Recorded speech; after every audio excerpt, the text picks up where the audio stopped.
What's up, everybody? I'm here with Ready Reptiles, Jivan. He's gonna show us around, and I'm also gonna pick up some blood pythons from him. Yes, sir. So thank you for having me. Appreciate it. Sure. Let's get started. Let's go.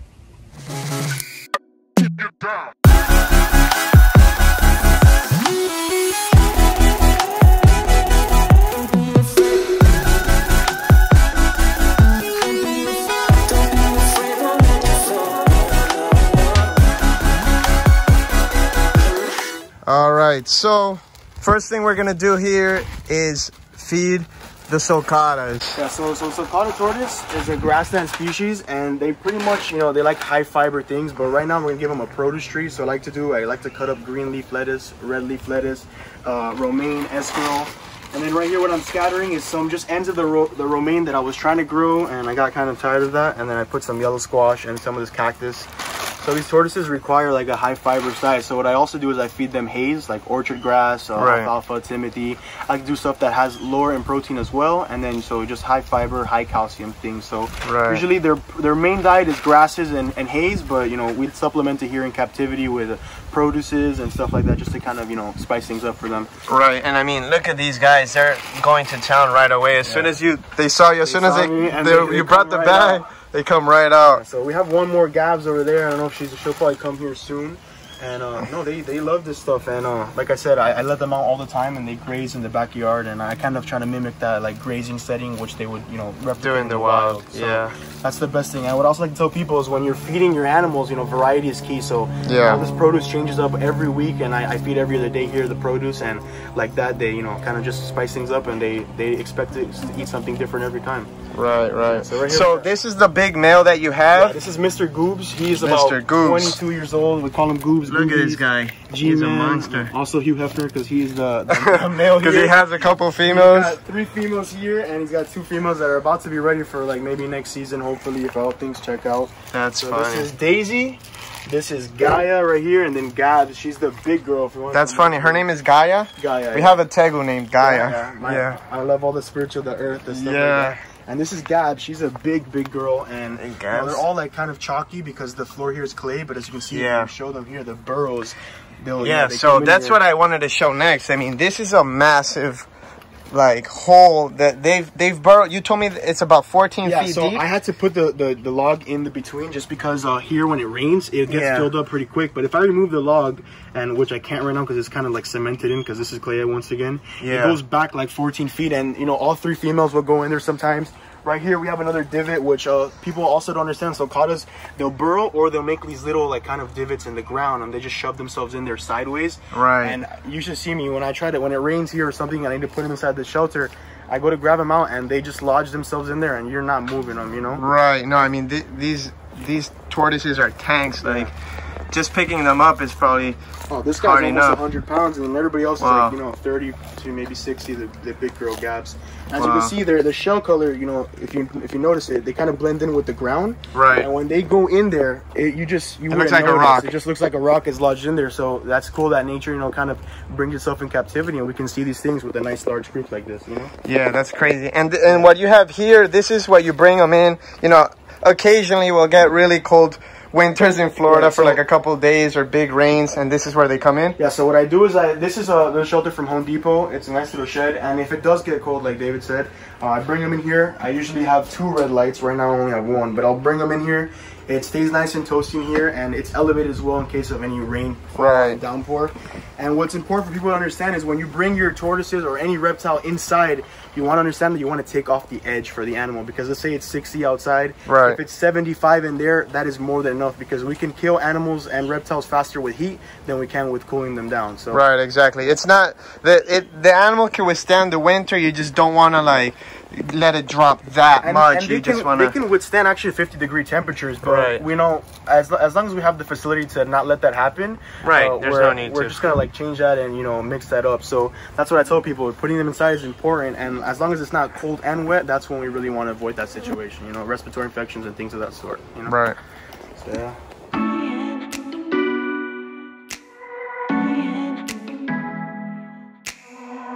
All right, so here we got some little yearling Sulcata tortoises that Jivan raised up outside. So these are almost about a year old, and they're the babies of Goobs and Gabs. So you know, before I had all the tortoises, I just had Goobs and Gabs breeding together, and they produce these really nice tortoises, and they're the the first clutch I ever got for Sulcatas. They're pretty. As you can see, raising them up outside does wonders, guys. If you can have the ability to put your tortoises outside, and most reptiles in general, I'd recommend it, because UVA exposure, makes that nice perfect. Yeah, there's nothing like real sunlight, and you could see from these guys they're like in perfect condition. So obviously not everybody lives in Florida, obviously. Yeah. But if you have the ability, some people might have to just house them outside for a little bit for the summer or the spring. But if you can bring them outside, even with some of the animals that we work with, chameleons, iguanas, all that stuff. Tegus, all that stuff. Tegus especially, make sure you put them outside for sure. Yeah, for sure, man. So here's these little guys, and they're in here by themselves right now, but usually when the more hatchlings come out, I put them in here in this tortoise table. So you put the babies right out here. Yeah, right out here. So it's in a shaded area as well, and that's what I tell people. I also soak the babies every day, or every about three times a week as well. And just keeping them in clean fresh water, soaking them in direct sunlight for 30 to 40 minutes, monitoring them is the best for them, because they get hydrated. You can see if they're pooping, peeing, calcium deposits, and like that. The sun and the hydration does amazing for them. So that's what's important. That's what I tell people, like when they buy something for me, or they ask me questions, hydration and sunlight does amazing for especially animals that are raising up, especially tortoises. As you can see, they're actually siblings, but the shell color is different. So genetic variation and just locality, from lineages way back in the day, and how they come in from Africa. So it's very cool to see. And I love these cages. All these enclosures are absolutely crazy. I mean, I wish you guys could really see, but what's over there are some Cyclura. These are Lewisii hybrids, you said, right? Yeah. So if you come in here, these are all hand built by my dad and I. Yeah, look at this cage though. Before I even walk in, I want to show this. The architect agreed. They're very, let's walk in here. 8x8 enclosure, and at least the bases, and it's 6 feet high, so that's very cool. And then there's only a pair of Cyclura in here. As you can see, right now what I'm gonna feed them is a Missouri tortoise diet, and they really go nuts for this. As you see, look at her, goes crazy for her. And the male's already back there, kind of. The male's gonna be skeptical about it at first, because it's a camera and stuff. But as you can see, if I just bring them into the shot, they enjoy it, and he might kind of show her who's boss now, and like head bob and be like, yo, get out of the way, like let me eat first. And I can even hand feed them sometimes, and it's just awesome to see. No, they're super. I mean, these guys are super smart. They're like, unlike the green iguanas, they're a little bit more terrestrial, but similar diets. They eat a lot of vegetables. They eat a lot of vegetables. They eat a lot of like. So I do a lot of spring mix, romaine lettuce. A lot of dark leafy greens, right? Yeah. The Missouri is actually, it's more of a treat, and also like I kind of mix it into their diet. But I like to feed it like this, just so that they become more personable and they're easier to work with. Right. You see, he's gonna show her who's boss, and you would think that I don't feed them, but no, animals are gonna be like that. They're especially when there's food around, but. They're very cool. And then for people who don't know, Lewisii hybrid is a cross between a Cuban rock iguana and a Cayman brack, or the blue iguana. And the Cayman brack is, a very critically endangered animal, as well as the Cuban iguana. But breeding them together, you get this animal, and it's obviously beautiful. Percentages go into play, and you get different colors. But it's a way to just repopulate the species, and keep that that bloodline alive, hopefully. And keep these guys around for us to enjoy, like private keeping, and hopefully these are a lot of animals that you can see in zoos and zoological institutions. So it's very cool. I like to really keep these animals. They're very intelligent, and since they are an island species, they're automatically considered endangered just because they come from an island. So it's just cool to work with animals that you can kind of benefit for the future. So all the Cyclura come from like the Caribbean islands, all the islands. We're lucky because we have them really close to here, and the weather's very similar, so we could actually keep them outside. As you can see, these guys are outside. They get real sunlight, UVB. They can go up in there and bask. And like David said, they're more terrestrial animals, so I keep it low to the ground, just because you really want to find them up in the trees. Right. And as you can see, we made this foam cage out of some cement mixing tubs, and it's actually, I'm able to heat it in case of where it does get cold. Right. So I close up the door, they'll go in there, and they actually like to bask on top, and kind of keep at that rocky lodge-like setting, and lots of rocks, lots of places to wedge themselves. The female will actually sleep behind it, so it's very cool to see how they go about doing their things. And and it has been raining recently here, so they really enjoy that shelter. Right. See if they get out of the cup.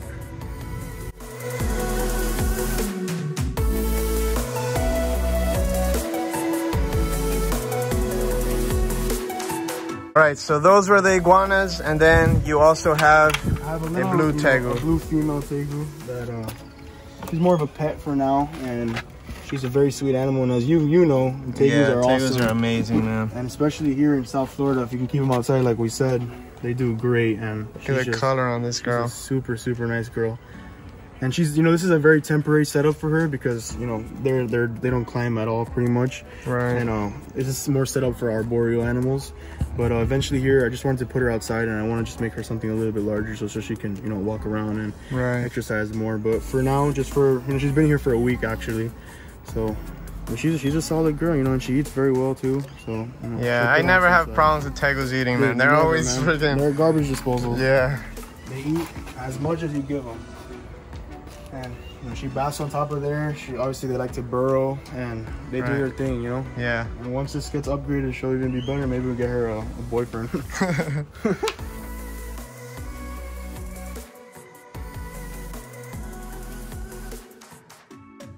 As we know, they are critically endangered.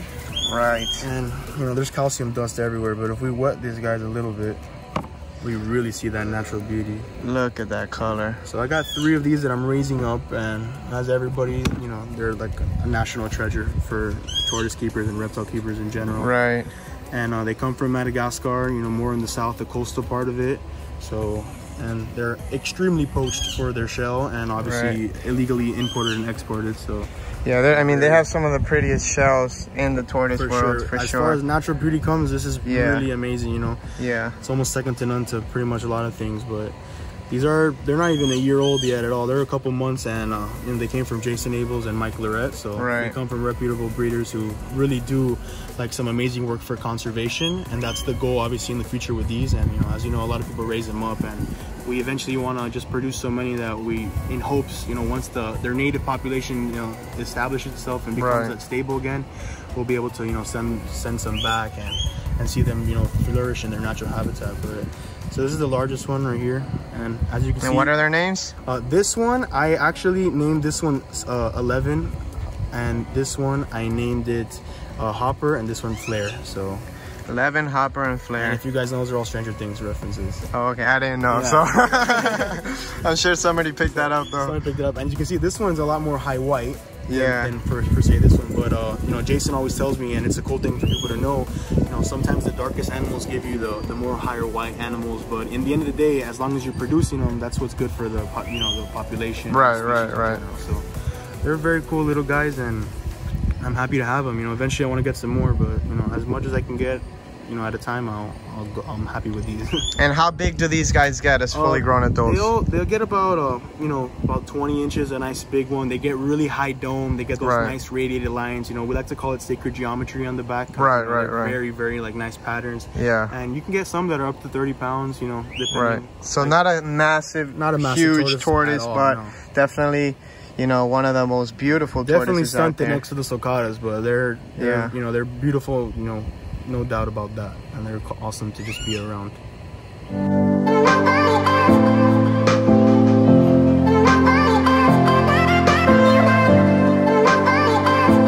So here we got one of your babies. This is my baby. This is Buster, and Buster is a male 22-year-old blue and golden macaw, and he's a rescue of mine, and obviously I haven't raised him because I'm only 19, so how can I have him for 22 years? But he's just a beautiful bird, and with the diet change that I gave him and all the the exercise he's getting from being outdoors and stuff. This is his outdoor perch. So for people that are gonna question, hey, why is Buster loose like this? Buster's never been enclosed in his entire life, and I rather keep it that way just because he's used to certain things. So Buster also obviously has his wings clipped, but he chills out here all day, and then at night or when it gets cold or too much rain, he'll go inside and he sleeps inside my reptile room he has his own perch and stuff. So he has lots of toys.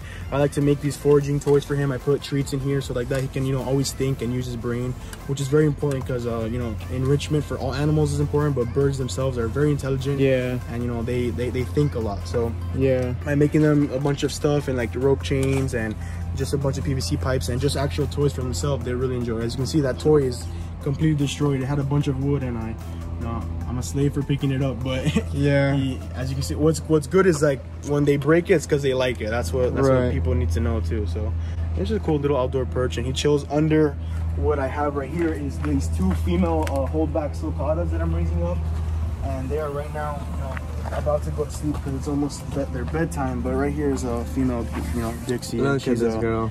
A very nice girl that she came from Virginia actually, and under there is Galia, and she came from Key West, and she's a very interesting tortoise as well. And so you have this here, so they feel secure. If they feel like they want to just bury themselves in there or just get some sort of shelter, they could just walk under here. Yeah. So basically, and they got the rest of this to walk around in. They really know, and for people who don't know, tortoises are creatures of habit, and they create that habit, and they'll do the same routine throughout the entire day. So they'll bask at a certain time, they'll wake up at a certain time. They're crepuscular, so they're dusk and dawn animals. Right. They come out when the sun comes out, go to sleep right away, almost around this time, so like 5 o'clock, 6 o'clock ish. Right. So they'll use this, and obviously it's if it does rain pretty hard, it kind of floods in this area, so I take them out. But that's besides the point, and they do really well in here.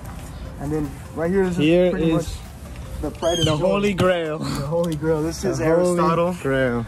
A little, almost about a yearling Aldabra tortoise, and look at that dome, man. Yeah, these guys are perfect shell, perfect hands, perfect eyes, perfect everything. So the Sulcata is the third largest. The Aldabra is debated first between him and the Galapagos. Right. And these are just beautiful animals, and they come from the Seychelles Islands, the Aldabra atolls, and a lot of coral, lots of hills, lots of elevated areas, and these guys do great. Yeah, they're climbers. They need to be going over things and getting that exercise for them to be healthy. So if you look at their cage, it's pretty overgrown on purpose, and that's because I like to make some hills here, and I like to give it a rough terrain just so that when it is walking, and we'll show it right here, it has to use all 4 of its limbs, and it plants the entire foot on the ground. And that's what sometimes you see adults version of these, and they only walk on their tippy toes because they were raised in a flat area. And as you know, Florida's pretty flat, so we got to mimic that and create these environments. So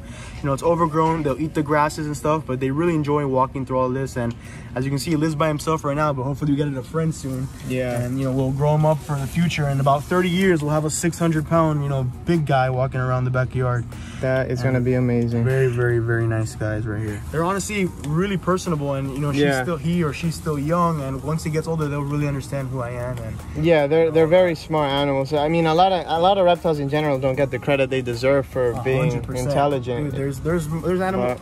I mean, you might think I'm crazy, but I call my big male Mr. Goobs. I'll call him by his name, and he'll show up, Right. They'll hear your voice, they understand. No, definitely. And same with everything, like enrichment is important. So, by hiding food, giving them food in different places, changing up their diet, that's really improves their life. And you get 100% of the animal when you treat it like how it's supposed to be, Right. But this girl, wow, look at that red foot. This is, if you put it next to the Sulcata here, it looks like almost the same size, at least in length, maybe a little bit bigger.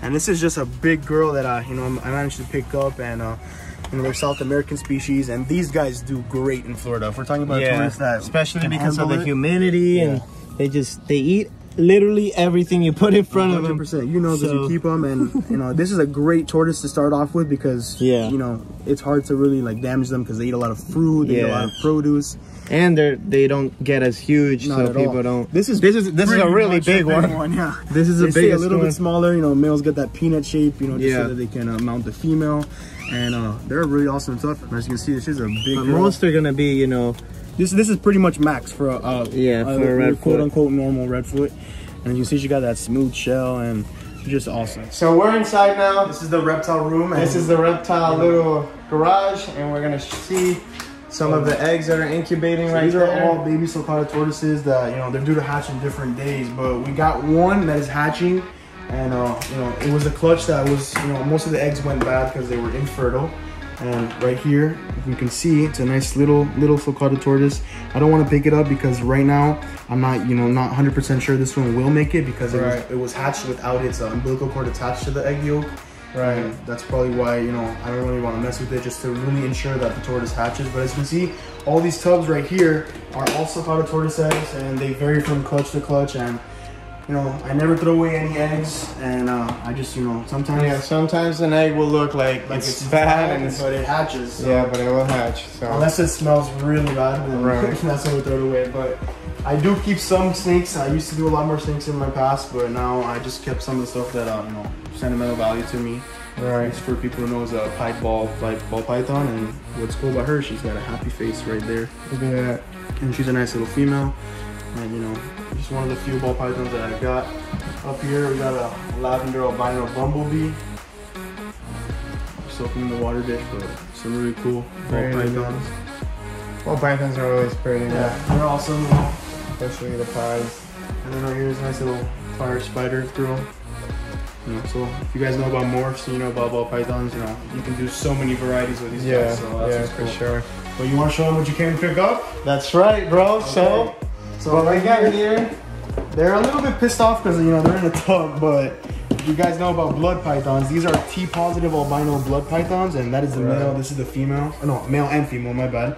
And this one's in shed, obviously, but you know, I've raised these guys since they're young, and you know, I was like, if anyone's gonna do good for them, it's David. So I was like, you know, they can go to him, and I appreciate that. They're nice guys, and they are breeding pairs, so hopefully you get some babies, you know. Yeah, man, I'm excited to. Blood pythons have always been some of my favorite pythons ever, and when he hit me up and he was like, hey, I got these, I got this pair, I had to get them. You can hear them hissing. These are fairly tame for blood pythons. Like I said, I work with them, but right. At the end of the day, a blood python is a blood python. Right. And they make you leak blood more than often. Right. So I'm gonna take these babies home, get them all set up, 100%. And man, I'm really excited. Thank you so much, brother. I appreciate your time. Over, and I hope you guys like enjoyed the tour. I hope you For sure, man. I did.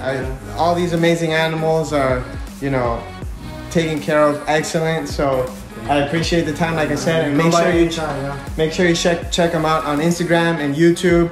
So I'll put all his information down below. But yeah, Ready Reptiles on both social medias. Thank you guys so much, and TikTok now. And TikTok, he's getting on TikTok.